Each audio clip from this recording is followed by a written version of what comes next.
Hello, welcome to another edition of the Pace Report. I'm Brian Pace, reporting live here at the Terremoto Coffee Room here in Chelsea, here in New York City. As you know, the United States and the world right now is undergoing a very, very bad pandemic as well as an economic downfall. But that doesn't stop the live music here in New York City. Even though a lot of the bars and the restaurants are closed, there's still live jazz that's being played. What you're hearing behind me is band leader, trumpeter, vocalist, as well as educator, Benny Benack III. And what's interesting about Benny is that every week here at the Terremoto Coffee House here in Chelsea, he hosts a weekly Saturday jam session from 12 to 3:30. Now every week he has some of the up-and-coming musicians as well as some of the stalwarts and the elder statesmen to come out and play the band stage here. Tonight we're going to sit down and break bread and talk about how he's been able to handle playing under this pandemic, as well as how he's had to reinvent trying to reach out to his fans, as well as talk about his current CD, which is entitled A Lot of Living to Do, which features the great Christian McBride on bass, as well as Ulysses Owens on drums. And we also sit down and talk about his heavy jazz roots, including his grandfather and his father, who are incredible jazz musicians in their own right. So sit back, relax, and enjoy the highlights of Mr. Benny Benack III live here at the Terremoto Coffee House here in Chelsea, here in New York City, as part of the Pace Report.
This is history in the making. One of the things I've been doing recently with the Pace Report is reestablishing the community, letting the world, letting New Yorkers know that music is still going on. And Rich, you have done something that has been something outstanding within the jazz community. Tell me how all of this began. So I met Benny a while ago just through the jazz scene at Smalls and things like that. And we were at, where was it? Vanguard. No, not Vanguard. Birdland, right before it shut down, right before they announced it was shutting down. And we just started chatting that day. And then the quarantine hit. And then probably fast forward to June, he started a thing at Craftsman. And I was like, cool, I'll come up. And I come up and hung and it just turned into us chatting about what could we do. And I said, look, I got this little coffee shop, and I got some AstroTurf. Let's set something up there. And they did the first week. And actually, the funny thing is, the first day, Benny couldn't do it, and he introduced me to Claffy, and then Claffy and I became inseparable, and then it just took off from there. And other than rain, every Saturday, Sunday, it's been here. You know, the beautiful thing about all of this is that young, old, kids, everybody all over New York has come to this spot every Saturday and Sunday, despite the fact of what we're going on in the world right now.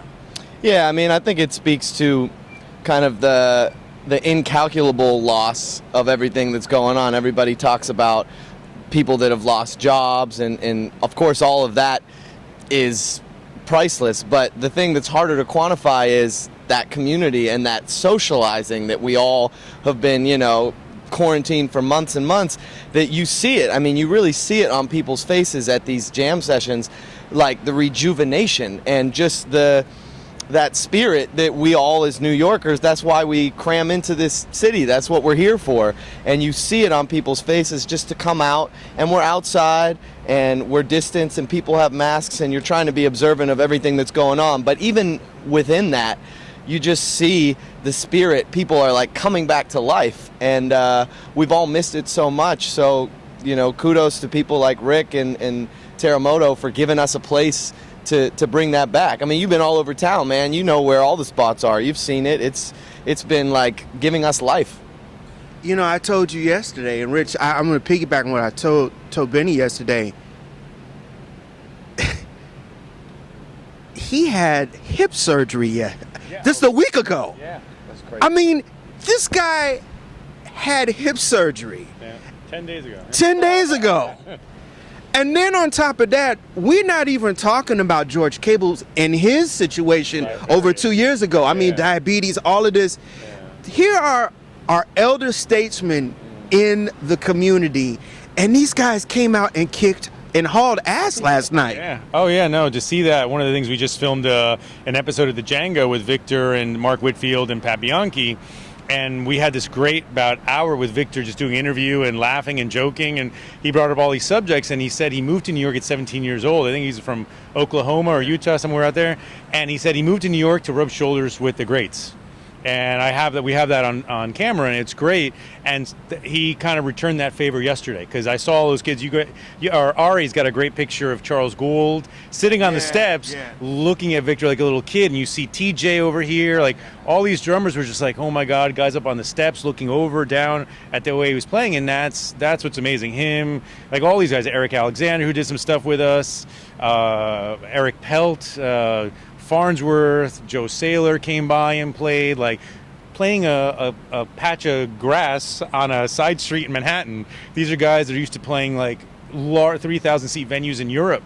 And Winton came out to hang out. To me that day, and Willie Jones III, and I'd never in my wildest dreams. I've always been a huge fan of jazz. I mean, you can go back through my social media. I've been going to Small since I moved to New York in '96. And when they closed down for a year or two, I'd moved away already, and then came back. And like 9/11, I was there the week after they reopened. And it's just always, I've always been a fan, but I've always treated it as I always call jazz musicians kind of like they call them cats, and I always say it's a really fitting name because the jazz guys are like cats. Like if you're too eager to hang out with them, they kind of like step away. But if you just kind of linger around long enough, they realize you're not an asshole. They're like, oh, okay, he's kind of a cool guy to hang with. Right. So I always kind of treat it like that, and being able to hang with Benny and then Claff and all this crew and Gould, and yeah, it's just been kind of wild to see that, to see how that's evolved.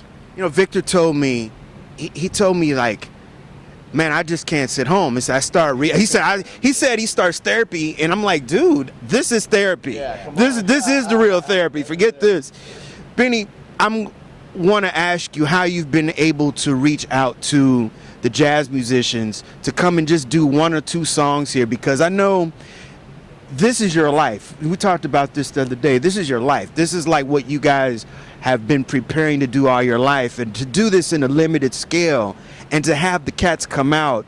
How have you been able to do that?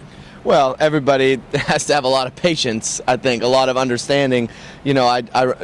Between Terremoto, the Craftsman up in Harlem, I'm starting something at the Gin Mill on Upper West Side later tonight. We're running over to Lulu, this bistro that just put Rick's Coffee in there. So we're kind of running all around town doing these sessions, and I'm always saying to people, you know, like, I know under normal circumstances we'd be here till 4 in the morning. We'd have a line of saxophone players around the block. Everyone would be playing the tunes, you know. So everybody kind of is on the same page that we're operating in this kind of crazy, bizarre realm right now. But everybody is so grateful to have what we have that there's no ego, there's no vibing. You know, a lot of times you do a jam session and, you know, we'll have Terremoto on a Saturday, and like this happened yesterday, like 8 drummers show up. And we play all afternoon, and we played till 4 o'clock. You know, we went as long as we could. Some guys still didn't get to play drums. And you run a jam session long enough, usually you know the guys that are salty because they didn't get to play, and they shoot you a look, and then, you know, you try and say bye, and they're already down the block because, like, they came with their sticks, and they're ready to hit, and they didn't get a turn. But it's been really cool just to see everybody kind of knows, you know, the world that we're living in right now, and it's not about let me get on stage and play my one song and show everybody what I got. At this point it's about like, let me get out and hear this music and be a part of this community, because we all took it for granted, quite frankly, you know, and we're all just happy to have what we have.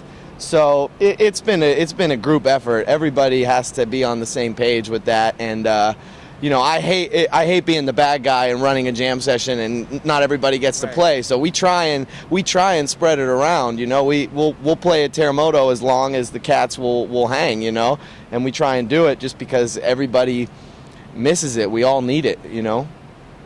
You know, we talked earlier about the new norm now in New York. New York now is at 25% at the end of September 30th. But I want to ask you, as a person that owns a business that's serving the community, how is this going to affect you after the 30th? Because at some point it's going to get cold. Winter is beckoning soon. Yep. Yeah. How is this going to affect you? Are you going to continue to keep this going? Yeah, as long as the weather. So I found out today that we're going to be allowed to keep the outdoor seating indefinitely, and we're waiting from the. Yeah, so I found out today from Matthias. So he's super excited. He's going to be putting heaters outside. We're waiting to see what the city, because before it was the Wild West. So like, take the outside. Then they started putting all these regulations, what required. Now we're waiting to hear what kind of heaters we're going to be allowed to use. So I'll keep this out. I'll get some heaters and keep this going, put some heaters under the awning, and as long as people are willing to suffer the cold, I'll be out here. Yeah, exactly. And so we'll keep that going. 25% indoor. For me, I'm 3 tables, 6 seats. So this is actually giving me more seats. Right. Indoor, 25% is 1 table for me. So with Benny and his trumpet by himself in there playing. But yeah, we'll just have 1 table indoor, and we'll keep it out here going.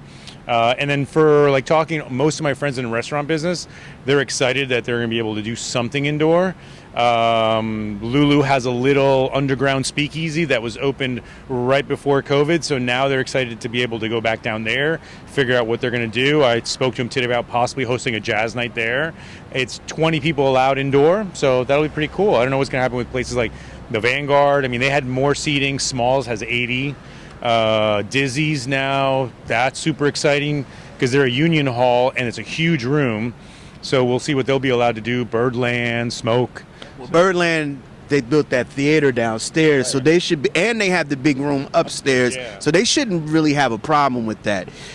Tell my viewers out here with the directions, your social media, how they can get in contact with you. With us, it's just Terremoto Coffee in Instagram or our website, terremotocoffee.com, and reach out that way.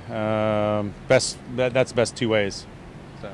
And tell everybody how they can come out if they want to participate in the jam session. Yeah, if we got good weather, if Mother Nature is willing, we're out here noon till about 3 o'clock, 4 o'clock, 5 o'clock. Depends how long the cats want to hang out. I'm there with Claffy every Saturday running the jam session, and then usually we got some of our buddies, some great musicians. There was a great band here just yesterday. So you got 2 nights in a row, back-to-back jam sessions here, and I also run this jam session up in Harlem on Sunday nights, so you can come down to Terremoto in the afternoon, get your coffee. When you want to switch to the hard stuff, you can come up to the cocktail bar, and we keep the music going until until 11 o'clock.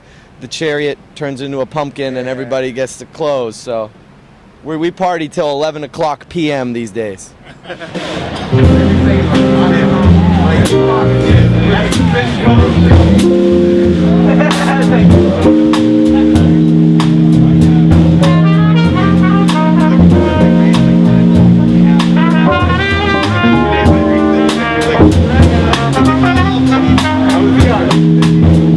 Strolling in the park, watching winter turn to spring.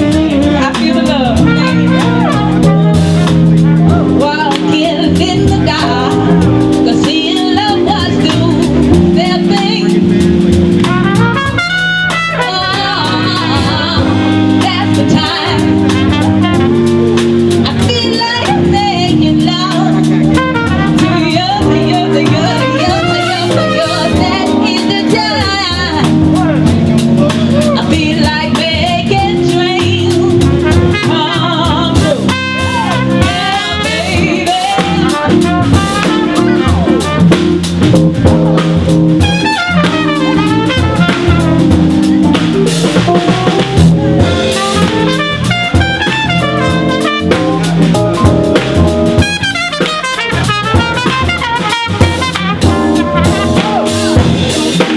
When you talk to me, when your heart is sweet and low,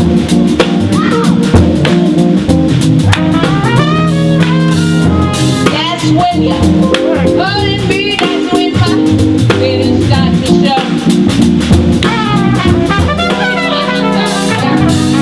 That is the time.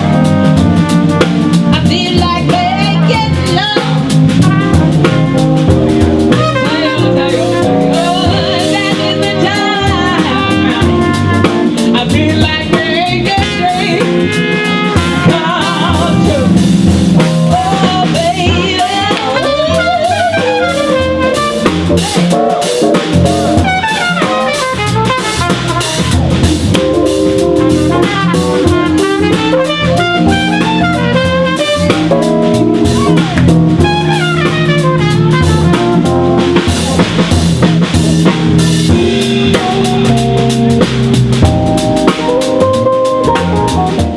A lot of living to do. Album number due. And when I did a lot of the research behind you and this recording, a dear person who I happened to cover for his debut album produced your record, Ulysses Owens Jr. Yes, sir. How did this come about? Ulysses has been one of my biggest supporters, one of my mentors, one of my big brothers. He was the first musician to call me before I had even graduated from college, put me in his band, took me out to Japan, took me on the road, and he's been there with me every step of the way through my musical development. So it was a natural decision to have him play drums and shape the album from the bandstand, but also he has a lot of experience as a producer, and when you are going to kind of put your baby in somebody else's hands, you want it to be someone that you trust to tell you the hard truths, to help you, filter and hone in on what it is you want to say. And Ulysses knows my musicianship as well as I do, so I knew I was in good hands, and he was instrumental in making this album what it is. Now, explain the concept of this record. You moved into some very uncharted waters in this record. Well, I think the first record that I came out with, One of a Kind, a couple years ago, which Ulysses also played on, it's a great record. There's a lot of things that I look back on and I'm proud of, but it was very much a first record in that it was very much kitchen sink. And it was like, here's me singing a standard, here's me playing an original composition in odd meters with very dense harmony, let me show everyone I can do that, let me show everyone I can do that, I can also do this, hey, and I sing too, and I do this. And part of the maturation process as an artist is being able to be comfortable with yourself and say, I don't have to show everyone everything that I can do, everything I have to say, every moment of every bar of every song. And Ulysses really helped me find that focus and just kind of dial in all these kind of different influences, and because we still cover a lot of genres, you know, as you said, in this record, there's some bossa nova, there's some funk, there's electric bass, there's guitar, there's acoustic piano, there's Fender Rhodes, so we're still covering a lot of ground musically, but there's a little bit more of a consistent kind of tone and focus of the record, and I think that's just something that comes with time as artists kind of mature. And then it also, you have, he's a Gemini, he was born a day before me, we were born the same year, Christian McBride. You know what, that was really special for me to have him play on the album. I got to work with him. We did a European tour with his big band, who actually, another one of my mentors, the great Sean Jones, who was my trumpet teacher in middle school in Pittsburgh. He recommended me when he couldn't make a gig with the big band, and McBee took a chance on me and put me on the bus in Europe, and that was a life-changing experience for me, being the young cat in that band. And when it came time to do the album, you know, I hit up Andre, his manager, and I said, you know, Christian told me he might be down to do this. Here's 2018, whenever I recorded, from January 1st to, you know, August 31st. Here's every day I'm available, because he's a busy guy. And Andre got back to me and he said, okay, Christian's available January 3rd, yes or no? And at this time, it was like Christmas time. So I was like, damn, well, if I'm going to get McBride, you know, I got to whip this thing up. I got to get it together. And, you know, there's nothing like a deadline to get you to whip yourself into shape. And once I had McBride on board, the rest of the pieces fell into place. And obviously, him and Ulysses, having worked together so much, there was a real cohesiveness in the rhythm section. And he was a dream to work with. You see that guy in the studio and you understand why he is who he is. Pittsburgh is where it started for you. And in the annals of jazz, there's been a lot of important musicians. Mary Lou Williams, Ahmad Jamal, George Benson, Stanley Tarantine, come on, Tommy Tarantine, Roy Haynes, Earl Hines, Art Blakey, Billy Strayhorn, all of them, Billy Eckstein. Let's keep it going. Your grandfather. That's right. He's the one that started the whole spark between you and your dad and you. You're carrying the lineage that your grandfather started. Yeah, you know, it's funny. People ask me about that all the time, and they say, wow, you must have learned so much from your grandfather. He actually passed away before I was born. He, from years of playing in smoky jazz clubs, you know, back in the Mad Men era when nobody knew what cigarettes were doing to you. So he had lung cancer, and he passed away. He was a young man, relatively speaking. So I never met him in person, and I only know him through recordings. But the funny thing is, people that know him and know my father and know me, people say that the way I talk on stage, the mannerisms, the way I play, are so similar to him, and I've never seen a video of him performing once, you know? And people say, even my dad has said that there are times when I'm playing a gig with my dad who plays tenor, and we're standing next to each other, and my dad says, you know, he has like chills. He has moments of remembering when he was the son standing next to his dad. So obviously, growing up in a family like that and growing up in a jazz town like Pittsburgh, which is really one of the deepest legacies of jazz music that we have, you know, in this country, that's a lot to live up to, but there's also a lot of inspiration. So I've had no shortage of you know, inspiration over the years. How has the experience of Pittsburgh moving to New York helped you in your transitioning? Because, I mean, music has been part of your DNA ever since you were born. Yeah, I mean, again, I'll tell anybody that wants to listen, you know, as I'm getting ready to watch the Steelers play the Giants tonight. I don't know what happens by the time this airs, but I'm going to take the Steelers, okay? You know, anyone that'll listen, I want to talk about Pittsburgh. I feel so grateful to grow up there. And really, I was not a deer in headlights when I came to New York because of my experiences in Pittsburgh. And what I mean by that is when you have, you know, the godfather of the scene there, Roger Humphreys, who is on Horace Silver albums, who has toured with Ray Charles, and you go to his jam session every week. When I was in junior high school trying to play Cherokee with Roger Humphreys, that was all of the, you know, nerve-wracking, kind of finishing school that I could ever have. He laid it on you. Yeah, of course. Roger's favorite thing is, you go to his jam session and somebody comes up and, maybe they're trying to do a hula hoop or some shit, and Roger's always like, it ain't no gong show, baby. This ain't no motherfucking gong show. You have to be ready to play. And for a young guy like me, I would go there one week and hear Sean Jones playing with Roger, and I would be floored, and I'd get up to play Inner Urge, and I'd get my ass kicked, and I would go home and practice for a week, and next Thursday I'd be back there, and he'd give me another chance. And, so growing up in that environment, I learned about jam session etiquette. I learned about, shutting up and listening to your elders, and again, how remarkably special it was for me to have a resource like Sean Jones, who was teaching in Duquesne at the time. He had just finished working with Lincoln Center, sitting next to Winton, and he was a young man. He was probably my age when I met him, and he really took me under his wing. And there's so many great musicians that have made Pittsburgh their home. And while it's a small city, there really is a vibrant jazz scene there. So I couldn't have picked a better place to grow up. And when I came to New York, it wasn't like I was, out of my element, because the musicians that taught me and I worked with in Pittsburgh prepared me for it. There's something that strikes me and sticks out so much about you. Not only can you wail on the trumpet, your ass is on the piano, and you can sing your tail off, man. I mean, you're killing three birds with one stone. How did the vocal part come into this? If I give credit to my father's side of the family for the trumpet, my mother is actually a renowned vocalist and teacher in her own right. She teaches at the drama department at Carnegie Mellon in Pittsburgh. She was an opera singer, classical soloist for many years, music theater. She met my dad on a gig. They were in a band together. So, I give that kind of side of the coin credit to my mom.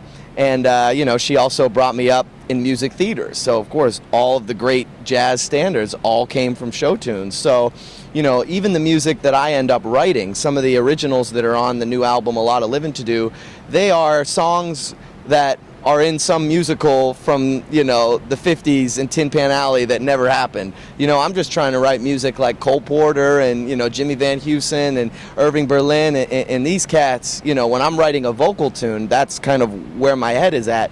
And I give my mom a lot of credit for that. And, both my parents made me and my sister take piano lessons. Before I even played the trumpet, I was, practicing my Mozart and my Chopin. So, they get all the credit for getting me on the right path. And, these days, I'll play whatever instrument I can play. If you got a spot on the sidewalk, you want to give me a gig, I'll play any instrument. Just give me a gig, Hide your heart from sight, lock your dreams at night. Oh, it could happen to you. Don't count stars or you might stumble. Someone drops a sigh and down you tumble.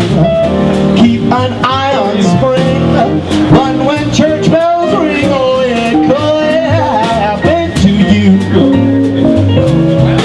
All I did was wonder how your arms would be, and it happened to me.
I have to make comparisons to you and Chet Baker, because Chet was the master of less is more and singing and playing the trumpet. And I've seen you with how you play with your musicians. You feel more comfortable playing the trumpet, or do you feel more comfortable singing? You know, I think I'm always going to think of myself as a trumpet player, only because that is kind of the craft that I've put the most time in. You know, they talk about your 10,000 hours to master. Trumpet is what I sit up watching SportsCenter until 5 in the morning every night practicing trumpet. You know, the singing for me has always been kind of something that was fun, a way to express myself, a way to connect with the audience, you know, because for a lot of people that aren't hardcore jazz aficionados like you or myself, it's easier for them to relate to a vocal. They cling to a lyric, you know, they're able to feel more connected to a performer that is, you know, doesn't have an instrument maybe providing a degree of separation between the audience and the musician. So the singing has become a vital part of what I do, and I've learned to treat it more like a craft as the years have gone by. But you know, it's funny, I've done some of these vocal competitions over the years, and I've done a lot of gigs where I was only singing, and just out of habit, I'm in the green room backstage, and this might be a gig it's a vocal competition. I'm not even playing more than 3 notes on the trumpet, but backstage, before I go out on stage, I'm meticulously, furiously warming up on the trumpet, and I'm not even warming up on singing. My warm up on singing is drinking whiskey. So, you know, that tells you where my head is at. But as I've gotten older in my career, like I said, I've noticed people really connect with the vocals, and it's something that I'm trying to give, you know, the same kind of gravity to that I've done with the trumpet for so many years. And also, I can't leave out Kenny Dorham. He was a great trumpeter, composer, and vocalist. And Louis Armstrong. A lot of he these was cats. Well, he was the original. He was the original Michael Jackson. Oh yeah. A lot of these cats. I mean, there is definitely, I don't know what it is about the trumpet, but there is something about it that attracts these vocalists, because, you know, everybody says Chet Baker, everybody says Louis Armstrong. Those that know Kenny Dorham, of course, we talk about Jack Sheldon, Yes. right? We just lost him this year. That's right, Shadow of Your Smile, you know, and we talk about Dizzy Gillespie. Dizzy would sing, you know, Clark Terry, Mumbles, you know. There's so many examples of course, Billy Eckstine was a trumpet player too. Right. Roy Eldridge, come on, Roy and Diz. So there's so many cats through the history of the music that, you know, have also kind of made that a part of their thing. And like I said, man, I just got big shoes to fill everywhere I turn in this music. So I'm just happy to be carving out a little place for myself, you know. Who were some of your musical influences? Who were some of the influences on trumpet for you? My trumpet heroes, you know, of course, you would be remiss if you didn't mention Louis Armstrong.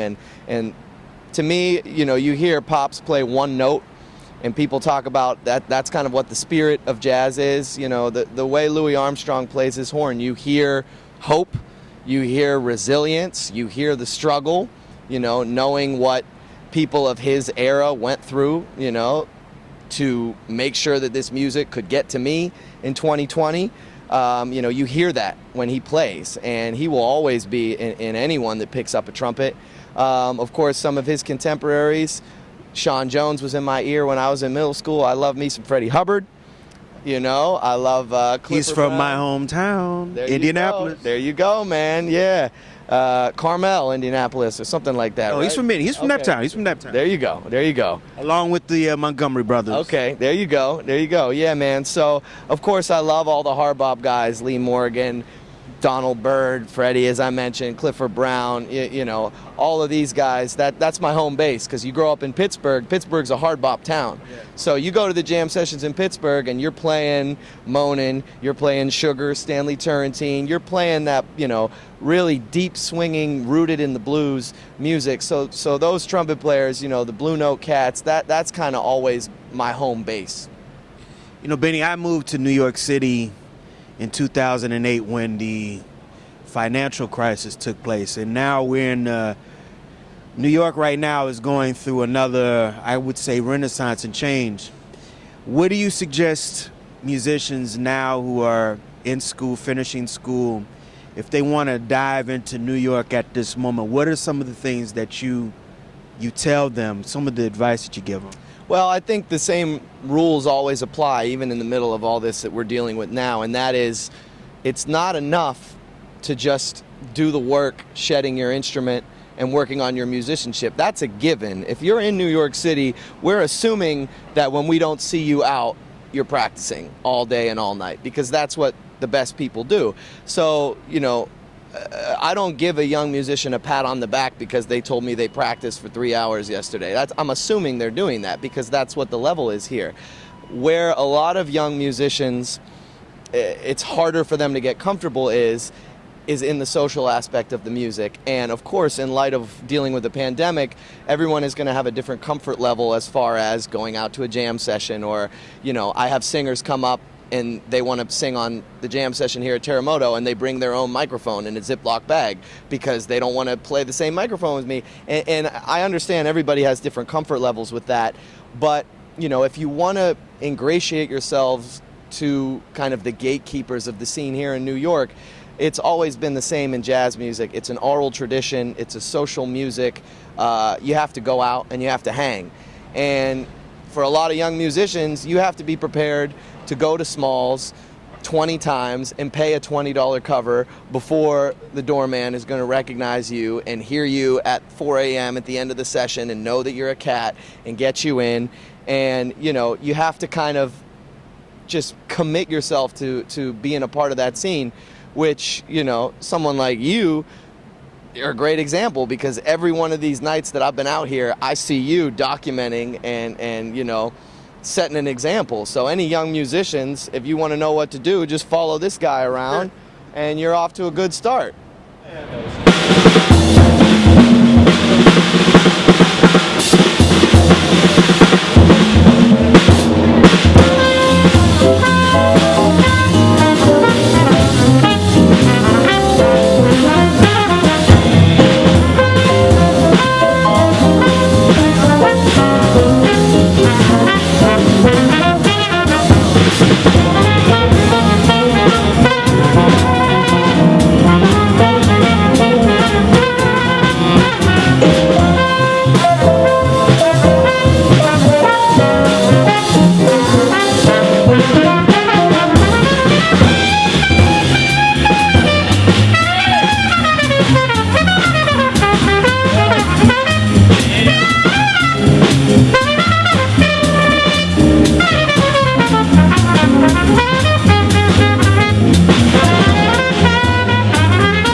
This next question I'm gonna ask you is, it's gonna affect you. It's gonna affect Terremoto. It's gonna affect Smalls. It's gonna affect every musician in the world. This whole decision with Facebook deciding to pull live streaming. I mean, and I get it. it's the issue with copyright. Right. I get that. But they also own Instagram, which guys like DJ Jazzy Jeff, guys like D Nice have made their lives out of this whole pandemic transmitting live. And now you're now taking away the little pennies that these guys were making money and their notoriety away from the whole community. Yeah, it's we're still trying to put the pieces together with that. You know, more information keeps coming out every day about, oh, well, actually, like, we meant this when we said that and whatnot, and we have some time before that gets implemented. But, you know, I think if this pandemic has shown us anything about musicians and artists is that, you know, where there's a will, there is a way. And when all the clubs were shuttered and all of the touring was done and you thought that there would be no outlet for artistic output, live streaming became, you know, it became everything. And you know what? We've all done that. Every musician I know bought a nice microphone for their computer. They got their interface. They got the camera. They got a tripod. You know, we all had to become amateur, you know, engineers and video editors and hone those skills. And you know what? If that really gets to a point where now Facebook and Instagram isn't an option, there's other platforms. Cats will go to YouTube. You know, a lot of young people are on Twitch now. It started off as kind of a video game streaming service, but people are doing. I did a show for Amazon Music on Twitch a couple weeks ago. How was the reception on that? It's still Streaming? Is it like Zoom? It is. It's like Zoom, but like I said, it started off primarily for esports, for people watching other people play video games.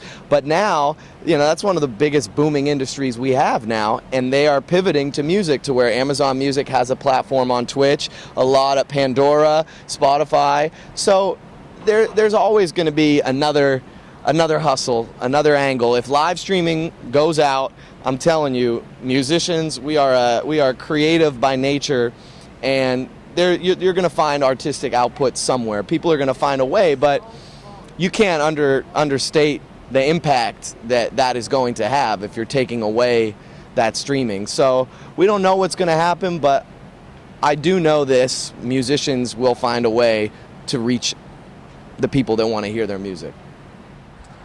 Benny Benack III. What does jazz music mean to you? Jazz is everything, man. Jazz is America's greatest export to the world. Jazz is, you know, what I've dedicated my life to. Jazz is everything to me, and I would be remiss if I didn't also say proudly every opportunity I have that jazz is Black American music. And, you know, we talk about Louis Armstrong. You ask me who my influences are. All these people whose shoulders I stand on are people that put their life on the line, that made great sacrifice for this music to be in my hands here in 2020. And I don't take that lightly for a second at all. And jazz has always been protest music. Jazz has always been, you know, a way for, you know, people that were oppressed to be heard. And, you know, that's something that we carry playing this music every day. And especially, you know, who I am, where I come from, the way I look, I feel like it's my duty as well to champion those causes and, you know, make sure when we're playing jazz music, when we're playing Black American music for audiences around the world, you know, they understand the gravity of where this music came from and what it means. You know, it's vital for America's contribution to the world, and I'm grateful to have a platform to be able to share it with people. That'll do it again for another edition of the Pace Report. I'm Brian Pace, reporting live here at the Terremoto Coffee Room here in Chelsea, here in New York City. I'd like to personally thank the talented Benny Benack III for his time. Make sure you go out and support his current CD, which is entitled A Lot of Living to Do, which is now available on CD Baby, Amazon.com, as well as Apple Music. I'd like to personally thank the staff and management here at the Terremoto Coffee Room for their warm hospitality. Please, when you're in New York City, please come visit and support the live music here. Even though the clubs are not closed, they are doing weekly jazz here, hosted by Benny, every Saturday from 12 to 3:30, as well as they have a session here on Sundays as well from the same time. As always, please please visit my website, www.thepacereport.com, for my weekly column, as well as my past segment, as well as like, share, and subscribe to my videos on YouTube and Vimeo. Until next time, remember, if it's in the groove, it'll make you move. Till next time, peace.